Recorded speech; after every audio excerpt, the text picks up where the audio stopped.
Dr. Chris Martenson is an economic researcher and futurist specializing in energy and resource depletion, and co-founder of PeakProsperity.com as one of the early economic bloggers who forecasted the housing market collapse and stock market correction years in advance.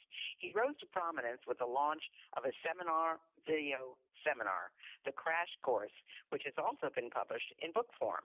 It's a popular and extremely well-regarded distillation of the interconnected forces in the economy, energy, and the environment, the 3 E's, as he calls them, that are shaping the future, one that will be defined by increasing challenges to growth as we have known it. His number one new book, and it's best-selling, Prosper, How to Prepare for the Future and Create a World Worth Inheriting. It's about the changing economy and how people can find meaningful work and make money given the changing landscape.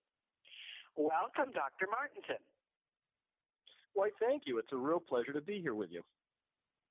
Well, I tell you, when I'm reading your intro and your bio here, there's a lot of information that I want to ask you about, because I can see where there are people that are struggling out there saying, will I be in business 2 years from now? Will I have a job in 6 months? I mean, you must be working with people who are asking you these questions all the time. And as much as we know about research and the economy and so forth, it's still got to be hard to predict, because all we need is one major something in the world, and it affects us everywhere. So let's start with finding out what issues do you think we'll be facing that's going to impact our overall health and happiness in the next few years? Well, certainly there's any number of things that could impact. Everybody's aware of that now. All you have to do is open the newspaper and see geopolitical concerns, and of course it seems like our stock market is linked to China, so what's going on with China, and that's difficult to really understand. But the larger picture is this. We in this country, and a lot of the world followed along, but speaking for the United States, about in the mid to late 1980s, we decided that debts don't matter, and we went on this big, giant debt binge, not just at the federal level, but at the state level, corporations, individuals, and that drove a lot of our growth. And so that growth is now over. It's very difficult to continue to expand like it has in the past. And without that increase in debt, our economy is not going to function the same. We're already seeing the early impacts of that.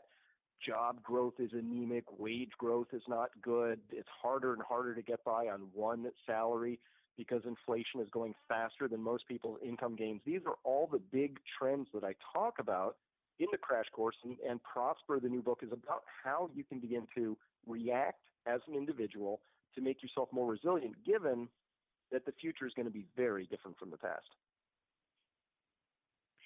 So what would you suggest a person do? Well, a number of things. The first thing is they absolutely have to become educated. They need the context to understand what's going on today. There are a lot of big moving pieces, and what I talk about in the Crash Course is you can't just know about the economy anymore. You have to also know what's happening in the energy space and the environment, which means resources we take from and also pollution we put back in. Once you have the context for where the story is, you can then begin to assess, hey, how am I set up in my own life, given that we see these big trends happening? And then, so the knowing is the first part, but knowing alone is no good. So doing, what are you going to do about it? Very specifically, individuals can make their own homesteads, their own families more resilient, but also the companies that they work for, if they own companies or have good agency and helping their company become prepared. And so both knowing and doing are important. And then the third part of the story is being. Like, how are we going to manage this? Most of this is going to be a very emotional process for people. And being in control of our own destinies requires us to be in control of our own thought patterns and all of that. So that's a little bit on the softer side compared to the hard economic stuff I do talk about. But that knowing, doing, and being, that's the pieces we have to pull together. I believe that no longer can we just rely on traditional sources of media to keep us well informed. No longer can we count on the government or other authorities to really have our best interests at heart. I think it's really time to become aware and then really begin to take agency and control over everything you can. Well, of course, I totally agree with you. I'm all about joy and happiness. That's one of my mottos. I always say I get up every morning with a smile on my face, and I go to sleep every night with a smile on my face. And no matter what happens in between during the day, that's how it's going to be for me, because what is it all worth if you can't do that? So I firmly believe in that. And I do think you control your own thoughts. But I think a lot of people, especially a lot of people I know who are influenced by the media and what certain people have to say, and that affects them and it affects their whole philosophy. So what do you think people can do to live a better and happier life over the next many years?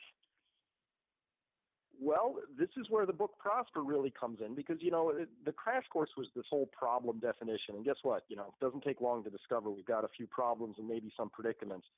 The real work begins in what do we do about that? Most common question I am asked is, well, what should I do? Great.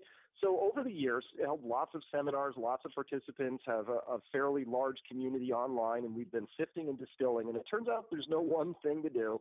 There's a bunch of things. And so the principle of the book Prosper says, look, there's actually 8 forms of capital that you can improve. And if you build all those forms of capital, you will not only be more resilient for some future that might arrive, but you'll be happier today. You'll have better social connections. You will be healthier. You will be wealthier. And so these 8 forms of capital begin with financial capital. Yes, take care of that money, manage it well, understand the risks. They're different than your daddy's risks in this market or granddad's risks, right? This is a whole new world.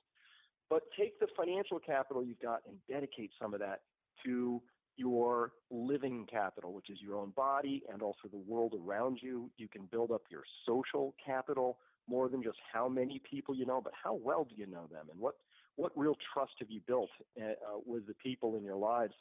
And the one that we were talking about before, another example is your emotional capital. It's so important to build up your emotional resilience. That begins by knowing who you are inside. It's a whole body of inquiry.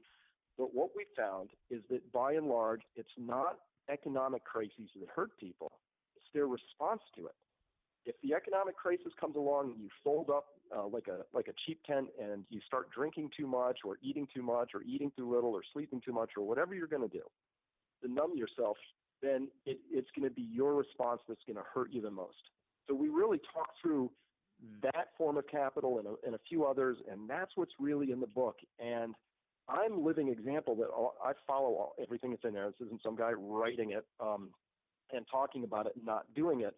I actually, like you, I sleep very well at night. I am a very happy person, very well adjusted. I am reasonably, let me put it this way, I'm in much better shape than I was physically 10 years ago. And I feel like I am not only prepared for some uncertainty in the future, but I'm winning today. I'm actually much happier, healthier, wealthier, and more well-connected than I used to be. But I was using the changes in the world as sort of an organizing and motivating principle to get me off my duff and out doing the things I needed to do to make my life better today.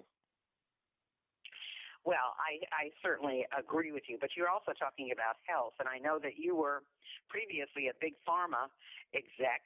So do you think that traditional medicine is a bad way to live a longer life?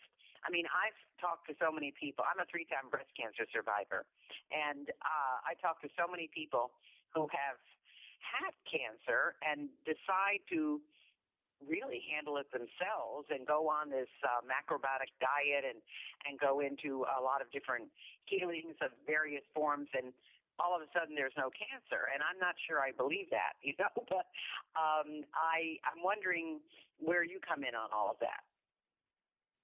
Well, you're talking, my background is in a medical field once upon a time, and so I feel like I've got a little understanding of how Western or allopathic medicine approaches these things. And for the most part, cancer treatment in the United States and the world is still cut, burn, poison. And sometimes that makes sense, but for a lot of people, there's a lot of evidence now that cancer is something that can be treated and in some cases has gone away with alternative therapies, which include and start with diet.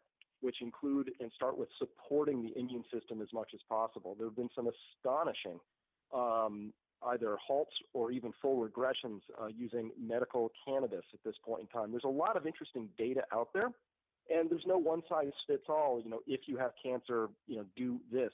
There's all different forms of cancer. They arise for very many different reasons.